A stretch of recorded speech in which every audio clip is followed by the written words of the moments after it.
Okay, you guys hear me okay? Okay, thanks a lot everybody. I really appreciate the opportunity today to spend an hour with you and not on my phone obsessively monitoring election coverage. So what I'm going to do today is actually talk about how Netflix builds a culture of analytics. And so first of all, what I mean by this, analytics in itself is a product of a lot of things going right at a lot of levels. So we're going to talk about the Netflix culture, the Netflix organizational structure, the Netflix technology ecosystem, and then some of the management decisions that we've had to make along the way or that we still deal with every day to really make sure that we're keeping on top of our analytics game. So at the highest level, I'm going to set some context for you, particularly on some of the forces that I've had to adapt to over the past year at Netflix. Some of the strategic choices that I've had to make to really make sure that I'm able to accomplish what I'm paid to accomplish. Some of the challenges we still face, every strategic choice you make comes with some downsides. So what are those downsides that I'm wrestling with? And then finally, we'll have Q&A, but you know what? We're going to cover a lot of ground today. So I strongly encourage you, if you have questions as I'm going along the way, I will welcome the break from just sort of going through my slides. So feel free to just raise your hand and we can have a conversation as well.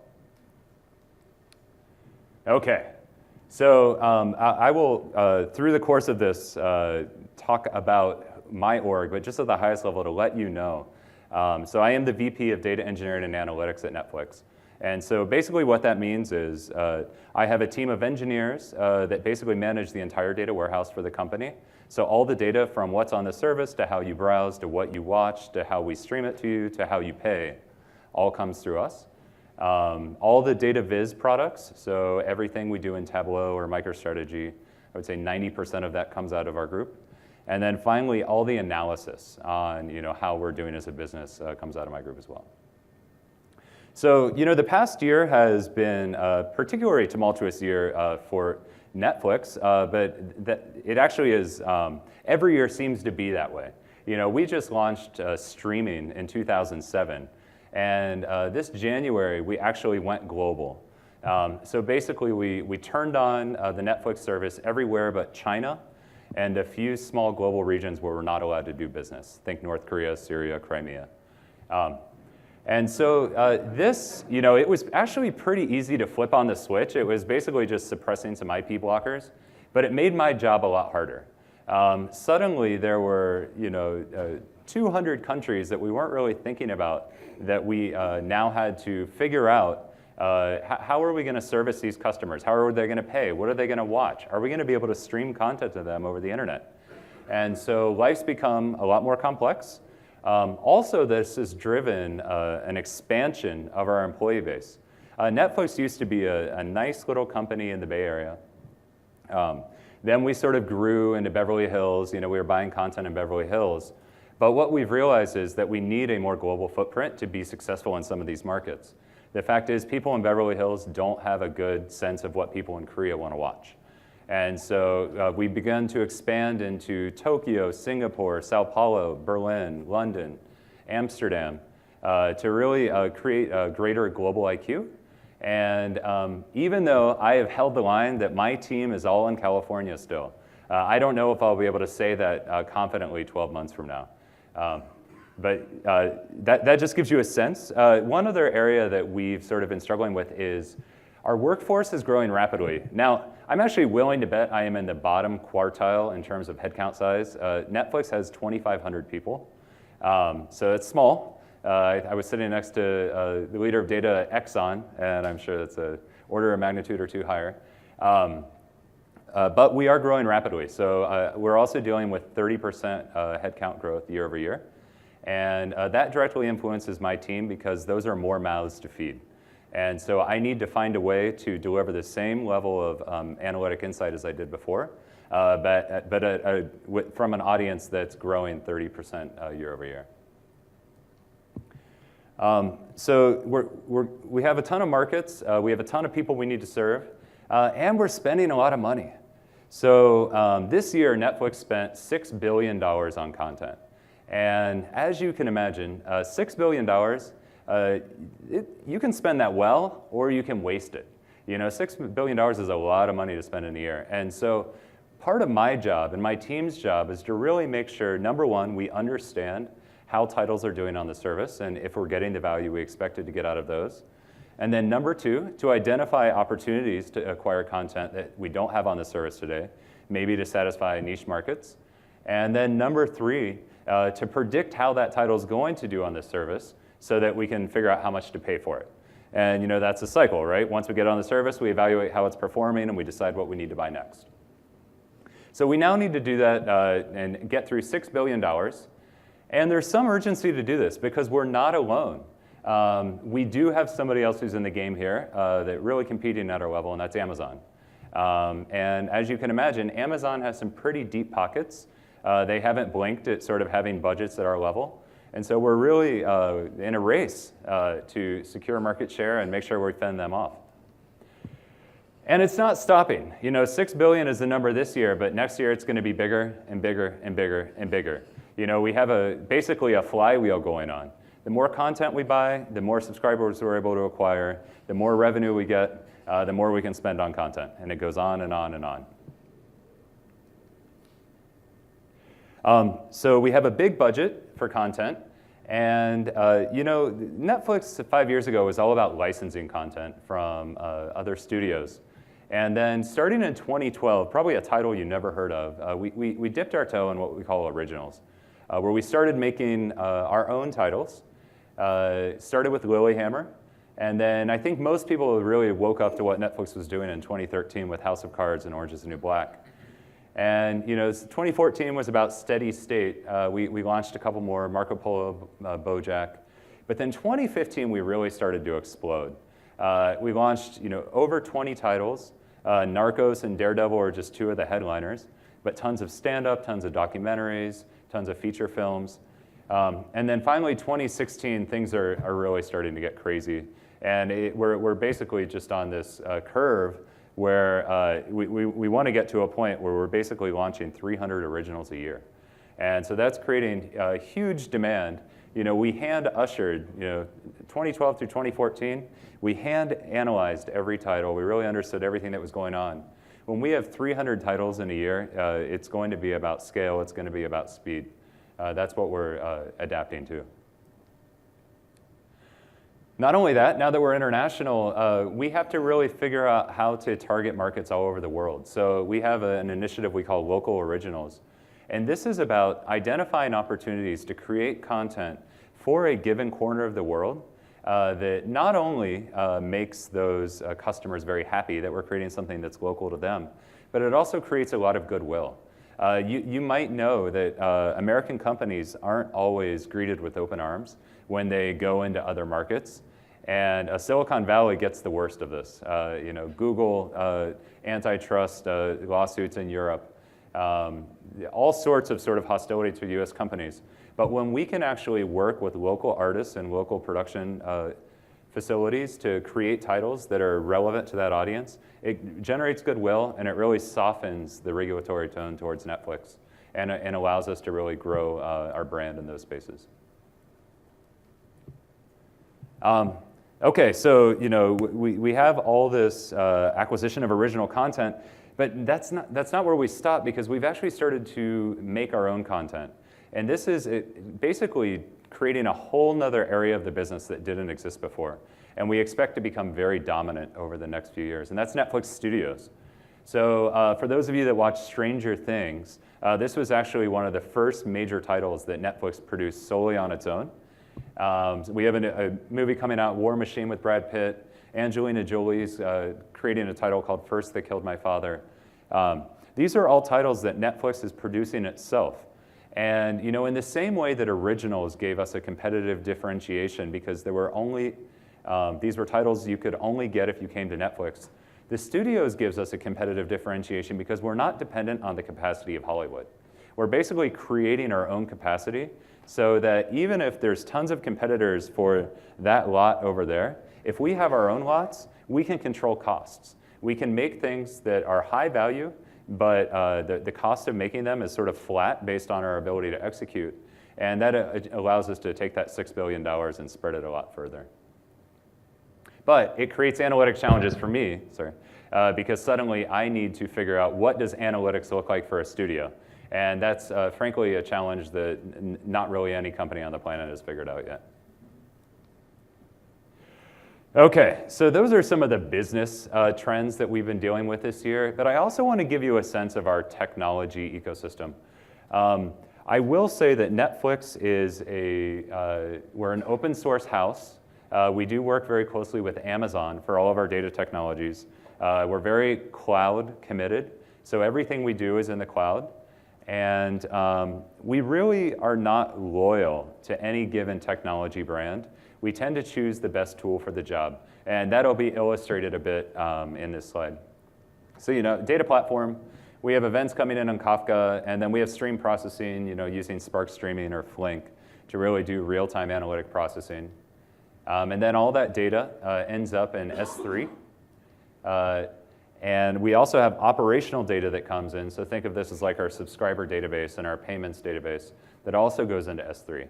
So this is a giant store of all the data that is relevant to Netflix. And then from there, we have lots of data processing. So we actually have about 700 billion events come in daily to S3. And that data is frankly unusable for most of the people who need to use that data. And so we use Spark, Pig, Presto, Hive, Python, all to transform that data into structures that are more easily consumed. A lot of times we move that data over to Redshift, Teradata, or Druid, depending on the use case, for fast storage, either for analytical querying or to drive very high-scale dashboards. Then we have Dataviz. Tableau is probably our dominant technology for Dataviz. We do have a few legacy use cases for MicroStrategy. And then for our really sort of complex custom needs, we do invest in D3. And then from a data access perspective, our data scientists, we've created a big data portal where they can access whatever they want. But we also use our Jupyter IPython notebooks or just straight Python to really interact with the data for whatever you need. And then we have some internal systems that we use, like Genie and Metacat and Kraggle, that help hold the whole thing together. They basically store metadata on everything in this ecosystem, how it's performing, when it's been updated, and what is the current status of it. So this is our data platform. And we constantly are innovating on this thing because of scale. The data warehouse actually has 60 petabytes of data in it right now. So really huge scale, and you need these sort of tools to enable you to interact with it. Another thing to note is you're going to hear me talking a lot about technology today, and that's because when you're working with 60 petabytes of data, a lot of the challenges you face are actually technological challenges. They're not really analytical challenges. Once you get the data nice and perfect, the analytics just sort of takes care of itself if you have the right people. So even our data scientists are really just struggling to get their arms around the data we have to really apply it to the use cases they want to apply it to. Okay, last force that's really sort of affecting me is, we have higher stakeholder expectations everywhere. Hey, Paul, could you just scrape that site and get that data? Hey, Paul, can you ingest this data source? Because that's going to tell us a little bit more about this than we had before. Hey, Paul, we've just launched a new feature in Japan. Can we ingest that data into our data warehouses, and can you make sure it doesn't mess up any of our existing metrics or our dashboards? It happens all the time. The company its capabilities are growing, and there's a never an end to the data sources that we need to integrate. I already mentioned that 60 petabytes of data. Our volumes are huge, and it doesn't stop. It's funny. I give one of these presentations about once every 2 months, and every time I do, I talk to our data platform guy, and I say, hey, what's the latest size on the data warehouse? And it goes up by like 10 petabytes every time I ask him. So it really is horrifying, and we're trying to get it under control because it's a bit ridiculous. But it's something that has a real effect on us. And finally, it's not enough that there's appetite for data, but also the complexity of the questions we're being asked is increased. What did people do after they hovered on the billboard? And that requires going through those 700 billion events and really understanding what the customer's intent is and doing it in a way that's scalable across a lot of data.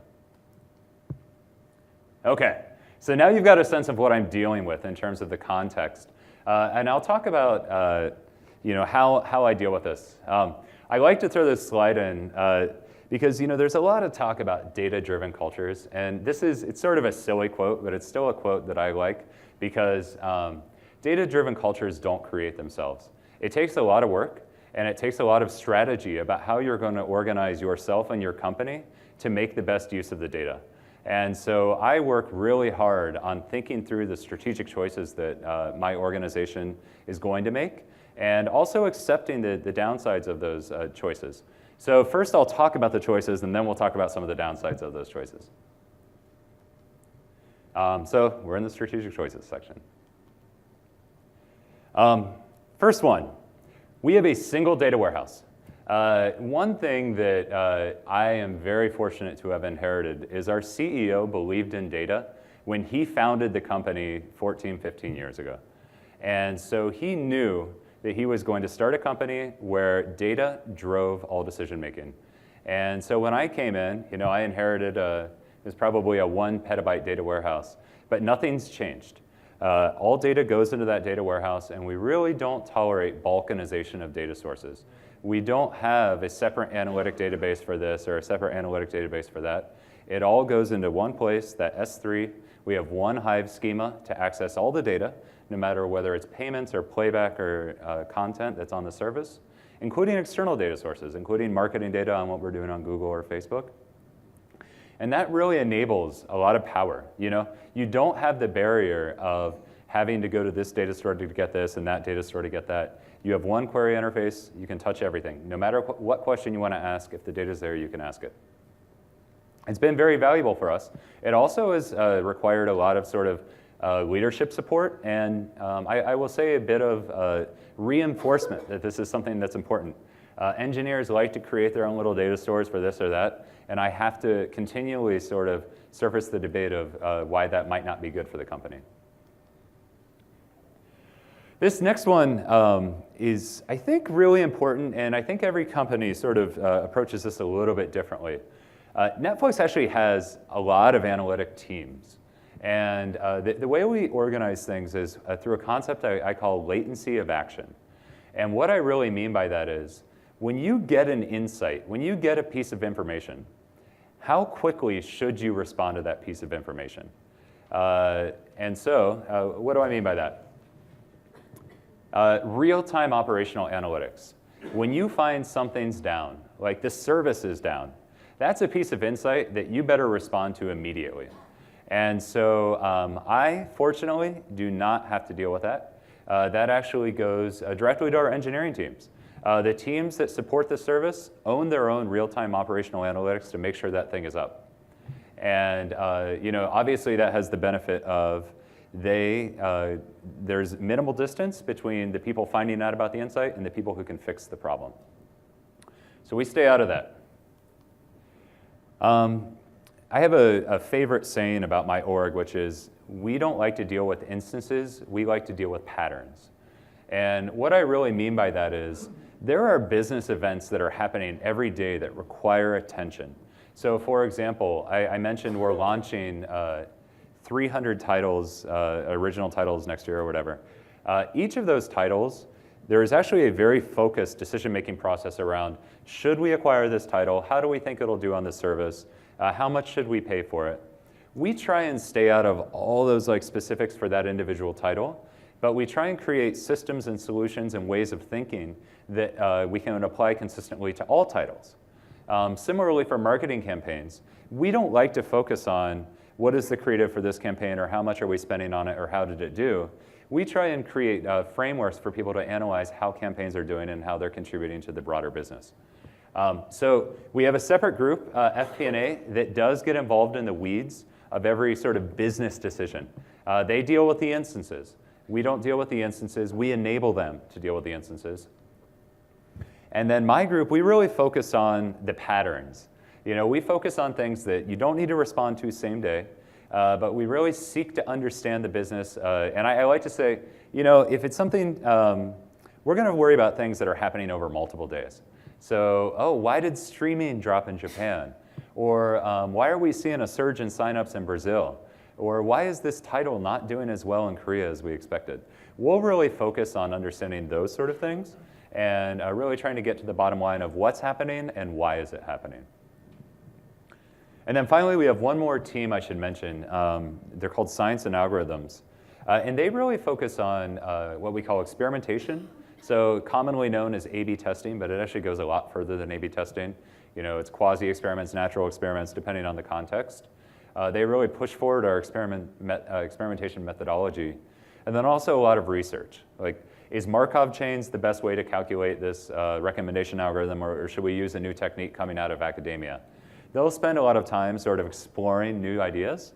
And then when they find something viable, you know, it'll become more available and we'll start to work with it. So latency of action, this is how we structure ourselves. And it allows each of us to sort of operate at a different pace, a different frequency. There have been sometimes people wonder, like, do I go to FP&A or do I go to Science and Algorithms or do I go to DEA?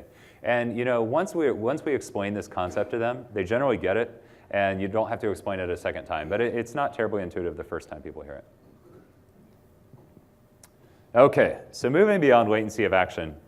Next thing we focus on are vertically aligned cross-functional teams. So one dedicated team for each business area. So this is a bit different than a lot of our peer companies do it. To give you a sense of how it works, I actually have 5 organizations under me.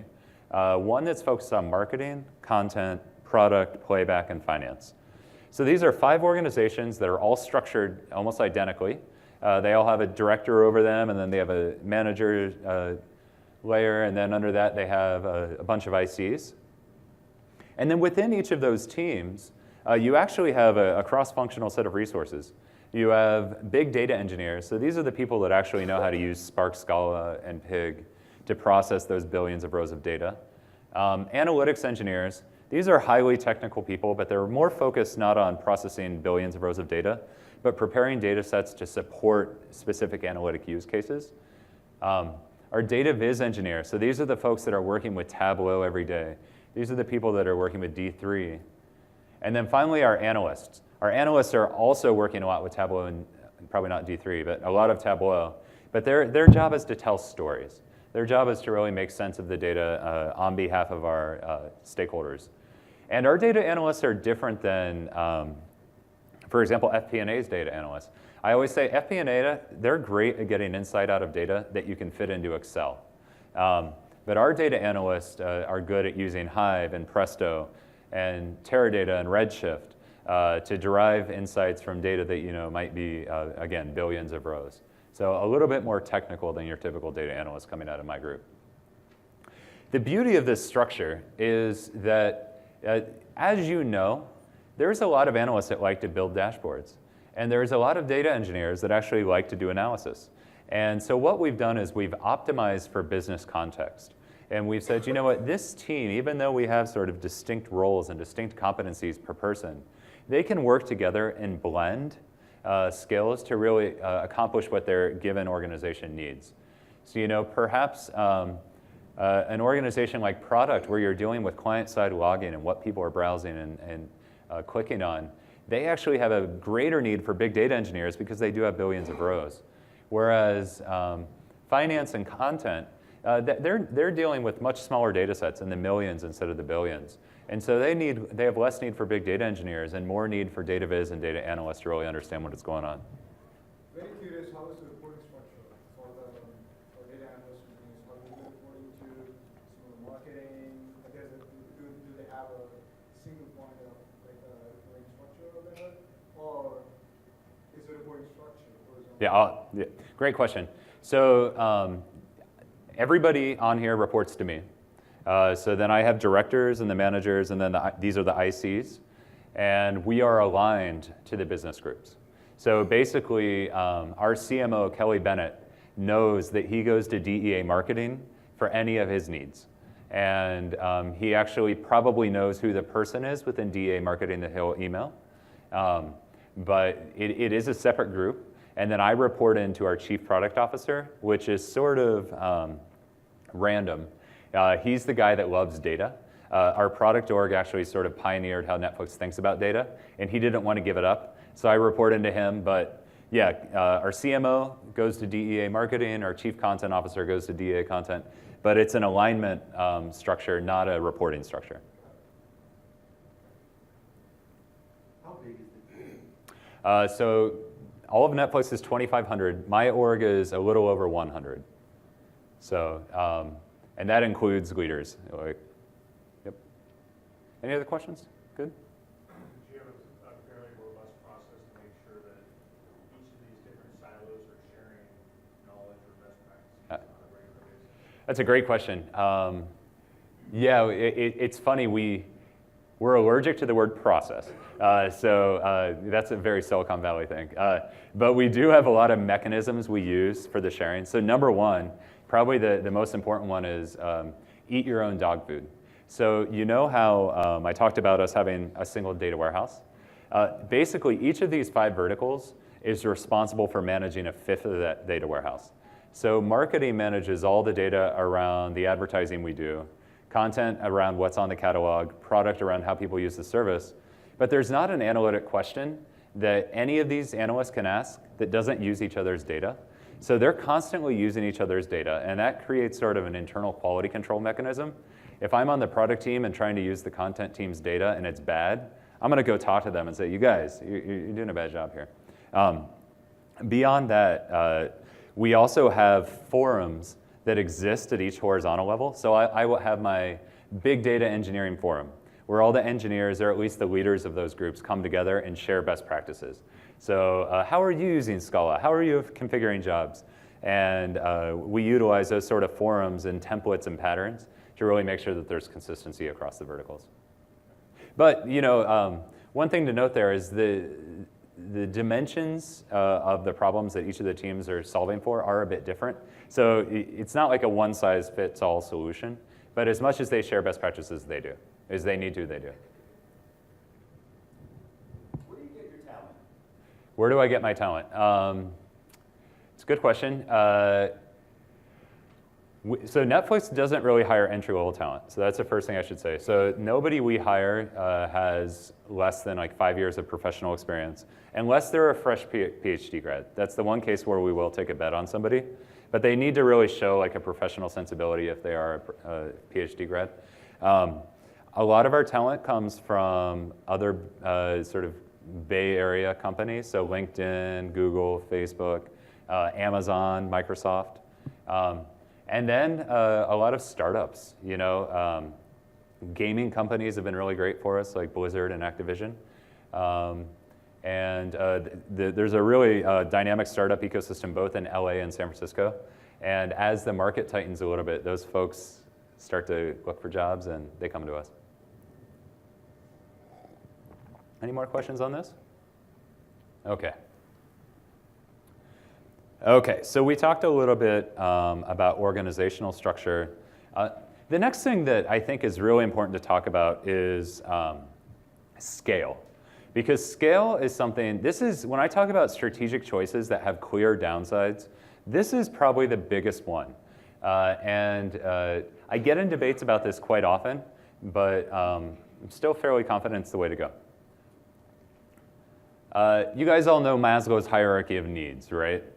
You need to satisfy your physiological needs before safety, and self-actualization is up at the top. And I use this as sort of a framework for how I think about my organization. So please ignore the really pitiful visualization you're going to see here. But data is at the bottom of my group's hierarchy of needs. And what I mean by that is I have a primary responsibility to the company to make sure that data is available for whatever use case there needs to be. If I don't make sure the data is there, then it's either not going to show up, or I'm going to give up on that sort of single data warehouse principle, and other people are going to start creating data marts of their own. And so when I think about how to allocate resources within my group, I always start with, do we have sufficient data engineering resources to get the data we need into the data warehouse? That's first priority. Once I'm confident that we've actually got the data under control, the second tier of my hierarchy is data products. And so what this means is my group is never going to be able to scale to support every question that anybody in the company has. And so in line with sort of the Tableau vision, I believe in enabling self-serve. So as much as my group can produce data products that people can use to interact with the data, or frankly, just get them the data and they can load it into Tableau or whatever they want to do what they need to do with it, I should focus there. That's how I create scale. And that enables me to, or well, more importantly, it enables that new employee in Singapore to not need to know me, but still be able to get value out of Netflix data. And then finally, once I've got self-serve under control, then I can start worrying about insights.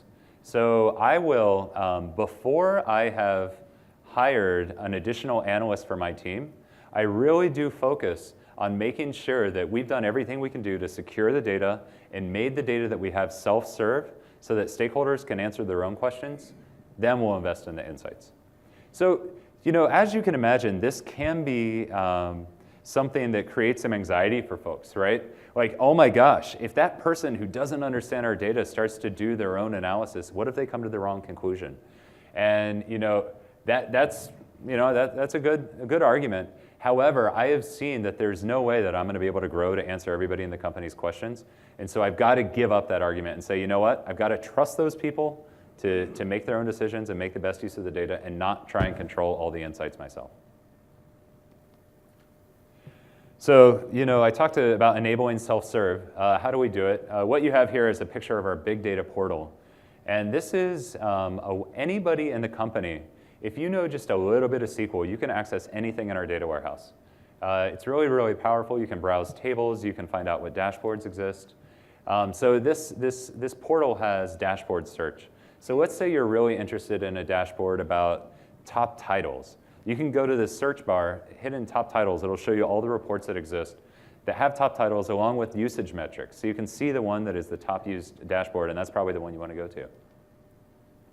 There's a schema browser. So if you want to know what's in that 60 petabytes of data, there's a browser where you can just get in there, see what the tables are, see what the columns are, read the descriptions, and really figure out what you need. We have a query builder, and the query builder is it's becoming more guided. So you can type in select and then DSE and start your table name, and it'll do autofill for you. It'll point out SQL problems for you, just like a mature SQL client would. We've actually enabled Tableau extract export right here.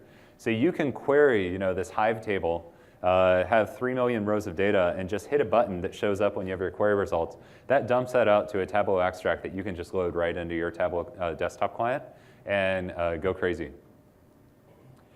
And then finally, we don't have any real restrictions around who has access to our Viz tools. So the two primary ones that people use, Tableau. Anybody can download the client and start using it whatever they want. And then also we have tools where you don't even need to know Tableau. You can basically type in a query and you get some basic line charts and bar charts. And those are good as well for simple use cases. So this helps us achieve self-serve scale. Just to confirm, you said that you give access to your data warehouse to every employee in the company? You don't segregate security? Not at all, nope. So everybody in the company has access to it. What we do is we're very thoughtful about the data that goes into our data warehouse. So for example, core PII, email addresses, credit card numbers, they're not in our data warehouse. They're actually kept separately, and there's internal tokens in the data warehouse so that I don't know your email address, but you are represented in our data warehouse as customer 123. And so I can use that to track your behavior across all systems without knowing your email. And you have financial information in the data warehouse? So we don't have payment methods, but we do have approval and decline rates in transaction level data. So card 456 was declined last night, and last month it was approved after 3 tries. That's all in the data warehouse, but it's all internal identifiers.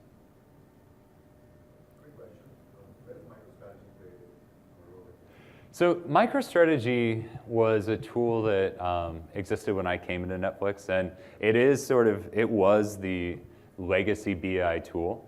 And it still has its devotees, I'm not going to lie, although they're starting to feel like the last of the Mohicans. There's fewer and fewer and fewer.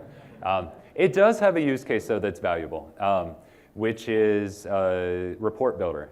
So basically, if you invest the energy in creating a comprehensive object model in MicroStrategy, our FP&A folks, they can just drag and drop attributes and columns and build their own reports. And that allows us to only focus on dashboards that are very purpose-built. And so we keep it around for that, but I wouldn't be surprised if it's gone in 18 months or so. But we do need a query builder tool for all the Tableau folks listening. Yes? Yeah, what's the purpose for Teradata? So Teradata is frankly, it's a reduced purpose than it used to be, but it is very great for quick SQL queries. And so our data scientists and analysts really like using it to explore data. I will say that Amazon Redshift is quickly catching up in terms of those capabilities, but it's a legacy tool. Okay, thanks. And so just to be clear on that, we do have one data warehouse. The master of all data is in S3 with a Hive schema. And then we port it to Teradata or Redshift or Druid for analytic or Viz use cases. Okay. Another thing here that's important to note is the Netflix culture. And I lean very heavily on this culture. Just to fill it in for those of you who don't know, I'm going to run through the tenets of it. Freedom and responsibility. We hire the best people, we pay them top of market, and we get out of their way. We really enable everybody to make their own decisions about how to maximize their impact at Netflix. Leaders are not there to control the work. Leaders are there to set context on what we're trying to achieve as a company. And then you enable the teams to make the best decisions on how to do that. We strongly value teamwork and a healthy culture, so no brilliant jerks. If you are a brilliant jerk, you're out. We want everybody to feel very safe and very comfortable coming to work and feeling like they're part of a team that respects them and values them. Now, that does not mean we don't have very rigorous debate at Netflix. We do have rigorous debate, and we challenge each other and tell each other we think we're wrong all the time. However, we do it in a constructive manner. We do it with respect, and we don't insult each other or make each other feel like we're not valuable there. And we really reinforce this in our hiring. So I come across brilliant technical people all the time that we have to say no to because they just don't pass the Netflix values. They're either not good communicators, or they're not selfless, or they're not able to give good feedback, or they're not able to receive feedback. All of these things are disqualifiers. You really need to know how to behave as a mature human being to be at Netflix. And that means we pass up a lot of really brilliant talent. It's for real. But with 2,500 people, we can afford to do that. You can afford to sort of sustain that culture, and it gives you such big dividends. And one brilliant jerk can destroy a whole team, and we simply don't tolerate that. So I really lean on that. I lean on that. First of all, the principle of maximizing your own impact. And so basically every individual, I expect them to make the best decisions around how to spend their time to most positively affect the business. I don't tell them where to spend their time. I ask them where they think the great opportunities are. From a technological perspective, you saw how complex that data platform was. We tell people to choose the best tool. So actually, Tableau, this is a fun one. I came into the company, and they were all using MicroStrategy. In my past job, we had used Tableau. I just came in and said, you guys, come on. I don't want to learn MicroStrategy. Can we just use Tableau? And, and sort of nudged, and other people were sort of nudging. And then all of a sudden, somebody discovers it, and they become a convert. And then the next day, somebody else discovers it, and they become a convert. And it just spread like wildfire. Within a year, 2015 was like the year of Tableau migration off of MicroStrategy. And it didn't happen because anybody forced it. It happened because of some nudges and some preferences and some discovery. And that is a powerful thing because it allows us to move quickly, but it also is a negative thing in the sense that it adds complexity to the overall ecosystem. Internal gauge of priorities. So I always ask my folks to tell me what's most important and what are they saying no to. So I do not want my team to just become order takers. I always want them to really have an internal gauge of what's most important so that they're maximizing their own impact. And then finally, I also encourage them to illuminate blind spots within the company. You know, the company may be really, really focused over here and asking the trillionth question on how this is behaving and ignoring an entirely different dimension of the business that we really need to understand better. And so I encourage my team to really look elsewhere and see what are the areas we're not focused on and take bets and spend time analyzing those areas and see if we can come up with new insights that inform the business. A great example of this just recently is we did a big analysis on account sharing. And it's not something we were talking about as a business, but we went off and looked at it and really discovered some interesting things that are now informing our product roadmap that we'll pursue over the next few months. One question, like to the choosing the best tool and giving your users the flexibility. Do you allow if someone wants to work with ClickView or with Power BI or anything else to do it, or they need to choose from Tableau or? Yeah, great question. Yeah. So the question is, how far do we go with choosing the right tool? Like, could somebody go out and use ClickView or Power BI or any of these things? And the answer is, for something that involves dollar investment, which is actually sort of the minority of tools, what we'll typically do is bring in the vendors and have them do a roadshow with us and really compare capabilities and then make an assessment of whether it's worth it or not. But a lot of times, those decisions are made at a very low level. So, you know, I don't have a good example in the Viz space, but in the external data sources space, I had a guy who wanted better metadata on the devices that people were using. So he went out, found a metadata vendor, Device Atlas, and, you know, signed a $25,000 contract to bring in metadata to enrich his data set. And that was his decision. And, you know, at some level, we're not judging him or controlling his decision, but we're assessing, did that bring value to the company? Cool. Pretty picture. Wanted to show it, but it actually has meaning as well. We do really focus on making the paved path as easy as possible to use to really help people do the right thing. So my job is to enable people to make whatever decisions they need to make, but make it as easy as possible to do the right thing and make doing the right thing enticing so that people are sort of drawn to it. It's a win-win. So, you know, anybody can sort of pick up whatever technology they want, and, you know, they can spin up their own cluster, they can deploy their own technologies, whatever they want to do. But when they use the paved path, when they use the data platform that we built, they get job monitoring, they get self-recovery, they get data hygiene monitoring. So let's say they import credit card numbers or email addresses when they're not supposed to. They'll get notified of that right away. Data retention enforcement. We do have rules around how long we're able to hold on to data depending on what's on it. If you use the data platform, you actually get that enforcement automatically taken care of for you, so you don't even have to think about it.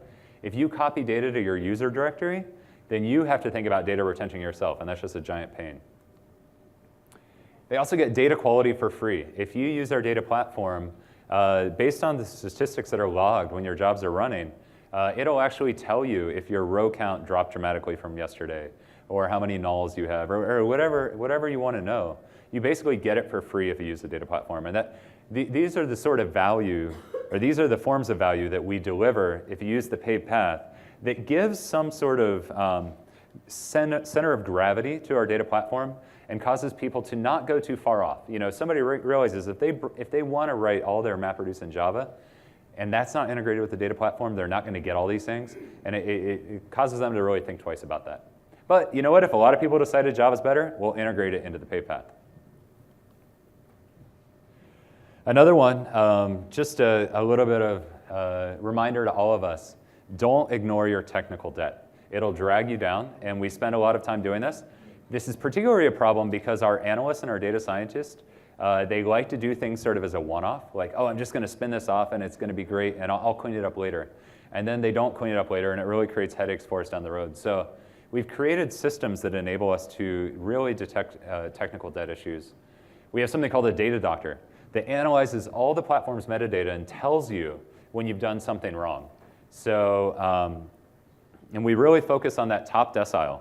If you have one of the top 10 percentile biggest jobs, or most expensive from a compute perspective, or it's running a really long time, the data doctor is going to tell you, hey, you're doing something weird here. You really need to pay attention to it.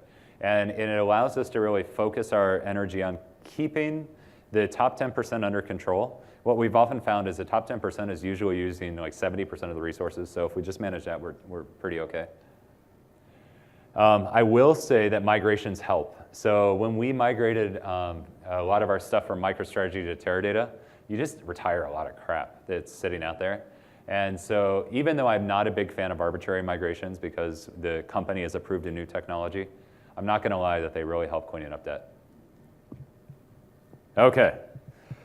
Done a lot of talking, 10 more minutes. Bear with me a little bit further longer. We're going to talk about some of the challenges that we face. So the first one, toys. The data technology space basically feels like a giant toy factory where new things are coming out all the time that people want to play with. And there's always something sexier, something cooler, something flashier that people want to play with. And it really does reduce the focus on impact. So I listed some examples here: stream versus batch, predictive versus descriptive analytics, custom viz versus enterprise tools like Tableau. I'm constantly dealing with people wanting to use something, but not really having a good reason why.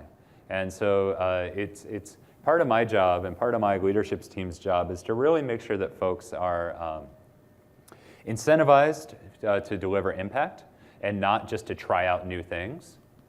And that means don't reward complexity for complexity's sake. Reward complexity when it delivers impact that a simple solution might not. But actually view complexity as a bad thing if it's not really delivering any impact. Yeah? What's an example around those incentives where you didn't quite get it right and you then had to fix it? Stream processing is a great example. Stream processing is very sexy right now. Oh my gosh, I want to process this data in real time. And so we implement a stream processing solution, and it's hitting a live service to enrich data, like 700 billion events as they fly through. Oh, and guess what? We didn't think about the fact that that actually took down the online service, so it couldn't service the product because it wasn't expecting that level of traffic. So that's an example where we weren't thinking, we were playing with the toy, and it actually had real impacts on our customers.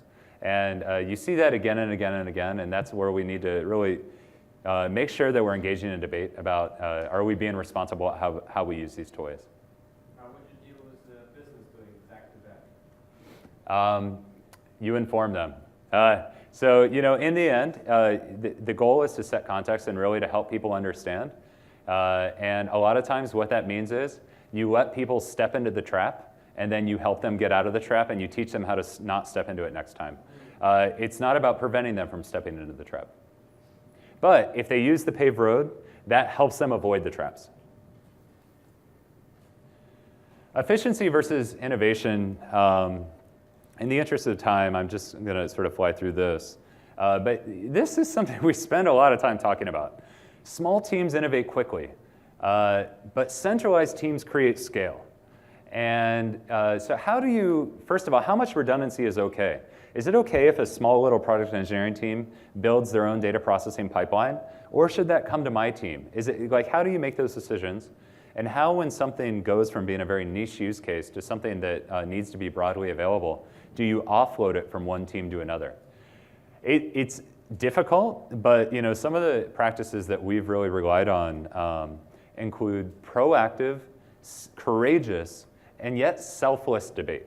So one of the Netflix values that I think is really, really important is selflessness. When you're talking about what is the right solution, you need to be very sensitive to the fact that you might be motivated by loss aversion. Maybe you don't want to lose work that your team has invested 6 months in. Or maybe you feel like if I give up this solution, my team is losing scope, they're losing importance in the organization. And it's really important to let go of those feelings and figure out what's best for Netflix. And the fact is, in a company that's growing at the rate of Netflix, there's always more problems to solve. And quite often, there's a desire to move things to the group where it makes the most sense so you can move on to the next thing. But it does involve a high level of selflessness and self-awareness. Do you have a central team outside the definition, the org structure you have teams department-wise, and then do you have a central team that's slab out of it as well? So we have a data infrastructure team that handles the whole data platform that you saw there. So they provision clusters and support Tableau and all that. I actually have just two people that report directly to me that are what I call them the core team, actually. And their job is just to really socialize patterns, make sure we're doing things consistently. And they just help me scale, basically. But beyond that, what I'm talking about here is engineering teams building pipelines and then deciding they don't want to support them or whatever. Two other points here. It's really important to understand the use cases. I'll tell you, my boss, he thought data visualization was all one thing, and he didn't understand why we were using Tableau and D3. He's like, just use Tableau. We're done. We already paid for Tableau. And that didn't even mention like MicroStrategy or the homegrown tools we were using. And it was really important for us to educate him on the different use cases. And that as powerful as Tableau is, it's a 70% solution for us, and we do have other use cases that we utilize. And so it's important to really understand those and not assume a one-size-fits-all approach. And I'm contradicting myself a little bit, but be wary of forced migrations. Don't force people to move off solutions that they've invested a lot of time in. Find ways to sort of facilitate that migration, and you'll get bigger buy-in and sort of offloading solutions. Another area that has been problematic for us is innovation versus operational support. This is particularly a problem with all the predictive models and algorithms that we use, where our data scientists want independence. They want to explore their own features, they want to build their own data sets, they want to train their own models, they want to deploy their own models to production until they don't. And typically when they don't want to do these things is actually when the data scales got too big, or when the job's breaking every day, or when they're just bored with it because they want to move on to something else. And that can be really frustrating for the people that they expect to pick up their mess. And what you'll find out is when you pick up these messes, it's usually like really hacky code that just doesn't scale. It just wasn't designed with any patterns in mind. So we work very closely with data scientists. We partner early and closely to really say, hey, we'll help you do the right thing so we can get out of your way. And we really focus on squelching a tiered culture.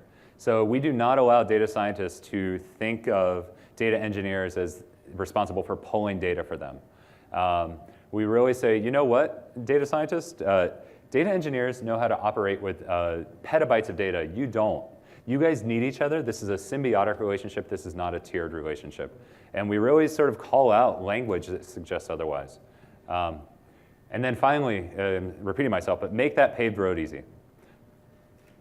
Yes? Yeah, as far as predictive models, is there something homegrown or is software? Everything we do is homegrown. Yeah, so we use all open source technology. And we've even built sort of our own sort of model training and scoring applications based on our need. Typically what we find is the scale of the data we're dealing with is typically outpaces a lot of products that we use that are on the market.